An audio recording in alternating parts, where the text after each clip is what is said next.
سلام به مامانای عزیز. به هفته‌های آخر بارداری رسیدین و بزرگترین سوالتون اینه که زایمان طبیعی رو انتخاب کنید یا سزارین. در زایمان طبیعی ریکاوری مادر سریعتر هست.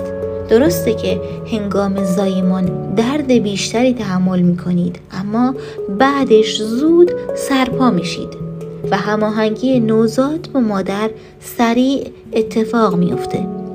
حالا در عمل سزارین به دلیل بیهوشی یا بی‌حسی که گرفتین درد کمتری حس می‌کنید، اما دوران نقاهت بعد از عمل طولانی تر هست و مراقبت‌های بعد از عمل بیشتر و جدی‌تر میشه.